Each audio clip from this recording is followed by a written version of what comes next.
Oh hey guys, so this is my second attempt at making this video. First one was going great. I was a lot more awake, had more sunlight in this truck, which I could do that and help out a little bit, right? But I don't know.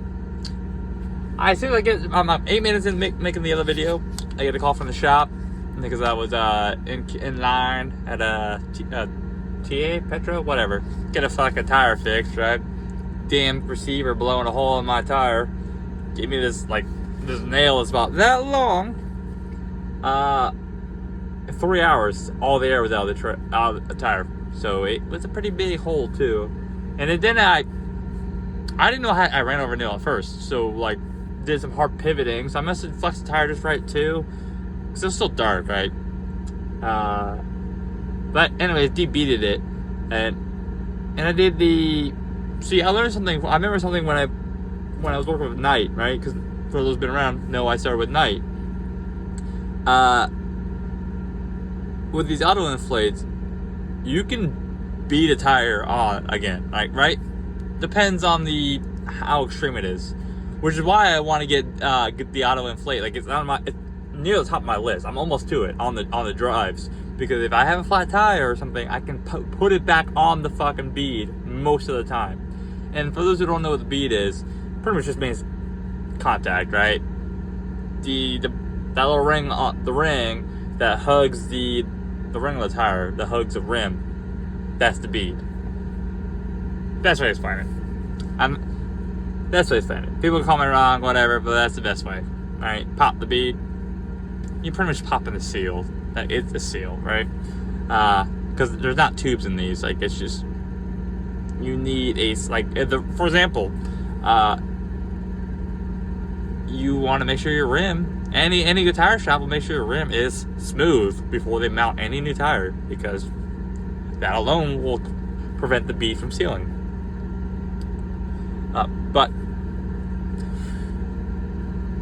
But I pulled out a dock when I got loaded, because I did my walk around, right? Well, I pulled forward to close my doors, and I was like, huh. I already knew it was flat right away, right? You see the little fucking finger wide gap. I was like, huh. Went over there, confronted by a good old push of the foot, and it moved. I was like, yep, alright.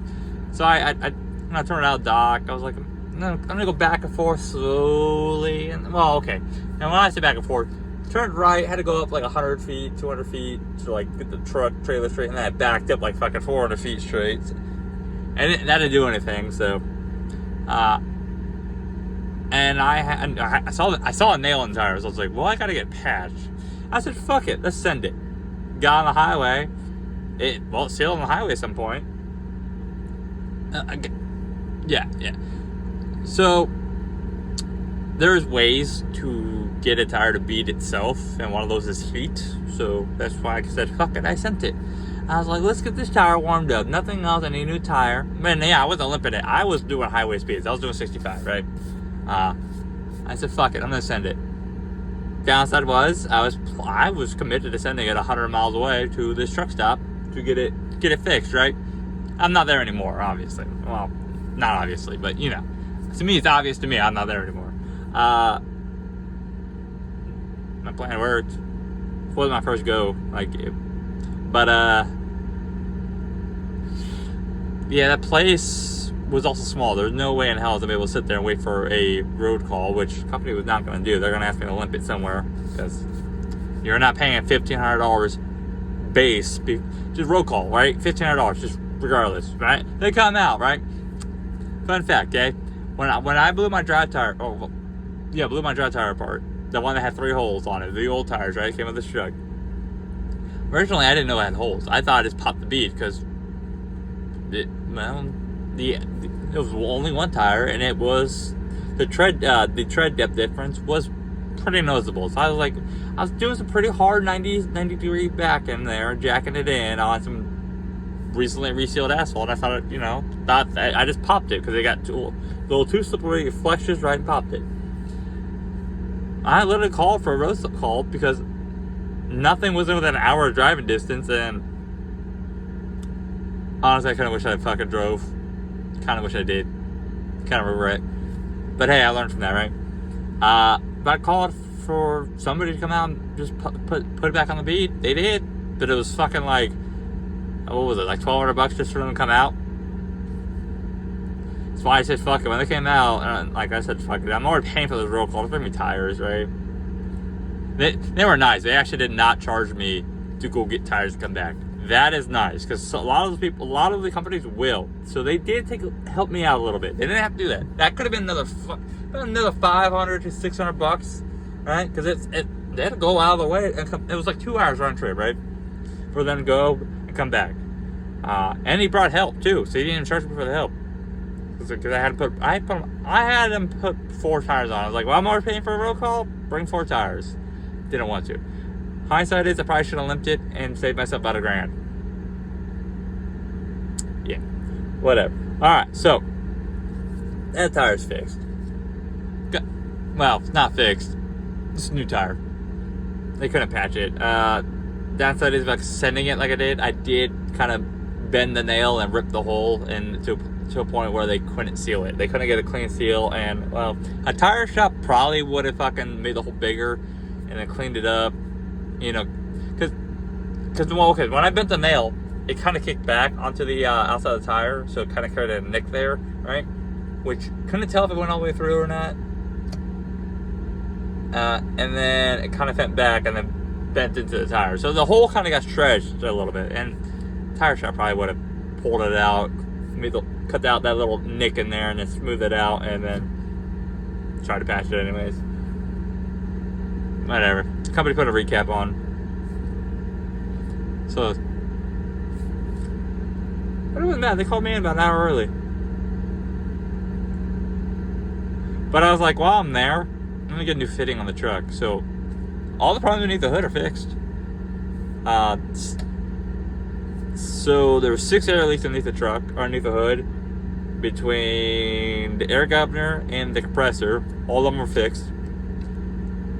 I only knew of one. To be fair, I didn't actually spray. I could hear the one, but I didn't spray any of the air hoses, because if you don't think there's an air leak, I only knew of the one that I could hear briefly. Like, it's very quiet. Like, if the engine's running, your ear had to be like right here to hear it. So, but new coolant tank, you know, windshield washer reservoir. That's pretty much it. There's no other problems in front of the truck. That's short, which it's radar. It works. Honestly, all it does is now, when you fire the truck, right? Fire up the truck. Like, I turn it off, right? Fire the truck up. I might make a video to show you what it does at some point. Turn the cruise on, right? And then, so with me turning the cruise on now, it does a test. Well, during that test, I don't remember. I could have sworn it did not do this beforehand, but it screams, like the collision alert screams, like, you know, much louder than that for like a second, and turns off, right? But cruise control works, nothing, no problem with that. And I have the radar. I don't have collision avoidance. Well, I guess I do. I don't know. I think I just have collision alert. I don't think I have collision avoidance. I don't think it brakes. I don't know. Or it does at the very, very last second. I don't know. And then sometimes cruise control will dump itself. Like kind of like how the brake sensor on the Freightliner, so Lewis experienced that problem. The little brake sensor switch underneath the pedal, the brake pedal. If that's going out, you can't use cruise control, because you'll think your brakes are constantly engaged, right? Even though you're not, right? You're not braking, nothing, right? So it will randomly just dump cruise control, and all I gotta do is just turn cruise control off and turn it back on and hit resume, and it's just fine. But sometimes it'll do that multiple times in a row, which is very aggravating. So, problem is though, where's the short? So what I'm probably gonna do is just disable it. All right, now with that all said, before I get too distracted, yeah, for those who were here last, we went into Memphis, right? I had planned on running, but for those who don't know, I broke my collarbone when I was 15, right? I fell on it, and I broke it in 2 places, because I did the rookie mistake of trying to catch myself, and I broke at the shoulder and broke it in the middle. Got really lucky because it tried going downwards, which not what you want. It's really close to your lungs. So okay, I'm gonna try this way. Here's my left shoulder blade, okay? here's my right shoulder blade. It's like that. So if you know your balls of your shoulder balls up here, right? The joint, I forget what they call these, but the balls up here, right? They're supposed to point straight up. Well, one points straight up, the other one kind of does like this. So this one every now and then, I don't know, it just likes to throw a fit. I could literally do this, right? And it decides it doesn't like it, and all of a sudden it fucking hurts for like 2 days. It just randomly does that. If I sleep on it wrong, randomly does it. But then again, that's for everybody, right? Like, I must have did something on the way up from New Orleans up to Memphis, or when I was sitting in Memphis, because I was there a day early, and it didn't like it. I woke up and I was in pain. I couldn't do this without like pain going down, like shooting down my back, pretty much. So I don't know what I did, but I tried driving, and just going from delivery to a truck stop hurt. Like, just this with the steering wheel, right? Because the Volvos, right? If you know, anybody has the Volvos, the steering wheel kind of faces up at your face. So just doing this was shooting pain down my back. And on top of that, I wasn't really feeling well. I don't know what's going on there, so I said, "Fuck it, I'm gonna sit, right? I'm gonna take at least a couple days, 3 days, whatever, because it's at least a weekend, right?" And not to mention, I've already been out for like 8-9 weeks, so I'm kind of over being like driving at this point, right? I kind of need a break, and this should be my last time saying after 5 months. The only reason I'm saying after 5 months because June happened. June was not planned, and so once I get through the holidays, so pretty much I'm just waiting until December, because in December I'm taking a month off again. At least 3 weeks. 3 weeks for sure. But planning on a month, maybe 5 weeks, right? I'm gonna stay out for 2 months, go home for 3 weeks, a month. That's the plan. But before I get back onto the little trip thing, right, and what I did next week, it's because I've set things into motion. Like I sold the pickup. Just that's not time. We'll wait till the girl has her license. We'll go out and get another vehicle. You kind of need 2 vehicles, especially if you want to have a family and all that. So this is my pickup now. Let's be honest, this is a real truck. Alright, so I sat for 4 days.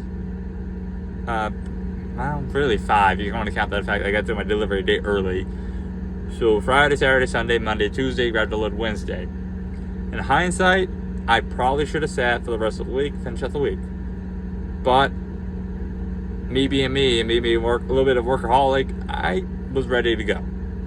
So I looked around, and all the Memphis loads were decent loads. I mean, but they're just $1,500, and there were a couple of day runs. I was like, I need something a little bit more gross.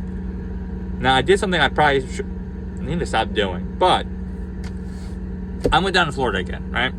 So I found this load in Little Rock, Arkansas, going to Lakeland, Florida. This is from the 21st to the 23rd.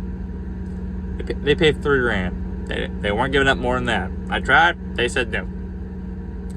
It still paid. It's paid good regardless, right? And my cut was $26.40. Now Deadhead was 129 miles, right? And I'm not impressed with the loader. I don't know if the loader was new or just airhead. I don't know. It was 20 pallets of this is actually pretty important, right? So 28, well, not important, but 28 pallets of chocolate chip pancakes frozen to -10. And so if anybody with reefer knows, 28 pallets, that's a lot. Especially, and they're full pallets. They were tall pallets, right? Because I was 38,000 pounds. So there's some tall pallets, at least on the ass. You need to load this correctly, otherwise everything is not going in. Now, I got a call about 2 hours in, sitting there, to go ahead and pull out and close the doors. Pull it up, close the driver door, well, the driver's side door, because that's the one to close first. When it closed the passenger one, and tried closing the bottom, it would not close up top. Why? Because the guy did not load the pallet correctly. There was a corner of the pallet sitting past a channel in the rear of the trailer, right? Which, that wasn't the issue. It was the fact that the pallet was leaning up top and it was touching the door before the door could actually get inside the little, well, latches pretty much. It's the little hooks. So they had to fucking pull out like 8 pallets and put them all sideways. Put them in correctly. I don't know why they weren't pinwheeling them in the first place, but okay. But that took another hour and a half. Not impressed. Because I already had a run. This wasn't a tight load, but I was planning on running like 400 miles. I only got 300 miles because I was exhausted by the time I got loaded, and where I got to, I was tired. I'd been up for 15 hours or so, and I didn't really sleep up the day before, so. But it was 950 miles loaded, total 1079 for 244. So pretty good load, right? It was like, what the fuck was it? Let's see, 3,280 something, I believe, total. If I was in Little Rock, it would have been an even better load. But it was Cypress Cold Storage, Beerus Logistics, which is Publix, small one, very small, not the big one, CCS, and honestly, I don't have any complaints about this load. I mean, I am dead-handing out of Florida again. I'm going back to Texas. Some of that, I need to get some shit for the truck because some changes with the company going on. I'm not leaving this company. It's just they're doing some restructuring, I guess is the best way to explain it. I gotta go to Texas, and I need to get a couple more things for the trucker trailer too. And I've spent, okay. That's about having a used truck. I spent $7,000 so far in 3 months in this truck. I am almost ahead of all the problems. Almost. But kind of wish it, if the drive charge didn't happen, this would be a lot more bearable right now. Because, was it 3 months? Okay, so got the truck at the end of March. April was great. May, drive tires, right? So there's 2 months, right? June I was home, July, and I guess it's like 3.5 months. So at a certain point, I gotta start outrunning problems. Certain point, right? Once knock on some wood that I don't have in this truck. You guys need to give me some luck at this point. But I still gotta get another set of drive tires, and yeah. Could I do this all at once? Yeah, sure, but I don't want to fucking go completely empty on my wallet, right? I need to have something in case something small pops up or emergency pops up, right? I'm not hurting. I don't know. It's probably also a mindset thing. It's like, yeah, I can get all fixed now, but I kind of want to space it out. Hi, Cat. You gonna come say hi? Come on. Come say hi. Cat says hi. Obviously, I'm asleep in the top bunk again, and he just found out that the blanket's up there, and that's where he likes the blanket. You gonna fall? What do you say? Okay. Yeah, nice booty. But, dry tires. Bunk heater may or may not work. I don't know. So I have the Thermo King software, and I plugged it in. I did a service test. So if I do the bunk heater, right, I'm not sure if it's tied into this, or the APU, controller up here, right? I don't know. This one's all integrated, right? So I don't know if it's in this one, like it was in my last Volvo, or if they decided to keep it all in the same fucking APU one. I don't know. But when I plugged it in the software, I did a service test. The fan came on, but it only blew cold air. I didn't hear nothing. There were no codes, right? No codes. So I think the bunk heater works. I think let's go back a little bit. So when I turned the bunk heater on, before I plugged the laptop in, right? This is green. There ain't no code, so the APU controls the green. There's no codes. Nothing happens. Everything on my side indicates that it's working properly, right? Problem is that when I do that, regardless, I turned both of these on just in case, right? Because I don't know which one. But I don't hear anything. The fan doesn't come on. When I say fan, I mean the slight ambient like air that kind of moves through, like the slight breeze as it's charging up before it turns into air. That doesn't come on. It makes no noise. You don't even hear it charging up. Like those who know what I'm talking about, you don't hear it actually charging up. You don't hear it outside. So I don't know. And when I told Thermo King that, they're like, nothing pops up. There's no like code, nothing, no fucking red triangle, yellow triangle, anything on that. And I'm like, no, everything's green, no codes. He's like, weird. But when I plugged it in the laptop, did a service test, the blower works. It just doesn't get hot. But there's no codes with it. And then it also shows, which I'm tempted to raise it just to test it, right? It has a temperature range where the bunker will work. So maybe the heater's not working because of that. It's too warm, like it's not in that range. But at the same time, what's the point of doing it? Because I'm literally forcing a test on the equipment, right? I'm using Thermo King software. What's the point of a service test if you can't brute force it to work through the regardless of what the parameters, right? So I don't know. I'm probably gonna have to spend some money and get it looked at. But I know how cold it can be in this truck before I really get cold, so I probably won't have to look at probably till the end of September, and because I'm thinking about going home. I'm probably gonna take a week home here in the next 4 to 6 weeks because I desperately need it. So I'll probably on the way up have Cheyenne look at it because Cheyenne's right there if I'm going that way, because it is a much smaller place, not as busy, and I'm hoping something easy. I don't know. This truck sat for so long, so that's part of the problem. Part of the issue. I'm trying to figure out things that this truck has had happen to it because it sat for so long, right? Now, there's basic wear and tear on this truck, like pretty much all these little plastic handles, right? I don't know if I should do these, but all those plastic handles in these cabinets are all breaking. The same spot, all of them breaking. I could easily replace those myself, right? Problem is, though, I gotta buy the actual, like, latch system itself. And I don't know where to buy those, what they would call those. Man, I'm slowly getting caught up on this truck, right? Now, I did make some money this week. It's not a lot. But that's the sacrifice I was willing to make. And I made